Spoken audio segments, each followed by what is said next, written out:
Back in the day on the original NES, the NES Advantage was one of the best controllers you could get your hands on. And one of the cool things is the fact that there was actually one for the Famicom as well from ASCII. But did you know that in addition to one for the NES and for the Famicom, there's also one for the Super NES? Let's take a closer look. So we have the Super Advantage here from Asciiware next to the original NES Advantage. This is also made by Asciiware.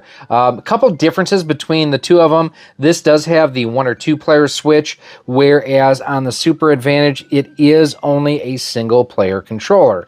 Other than that, it does a lot of the same things, just differently. It has slide switches to adjust your turbo, versus on the NES Advantage, it has the rotary dials on here, but both do have turbo on and off. Now, in addition, the Super Advantage also has an auto fire if you move this switch all the way to the right on all of these, basically.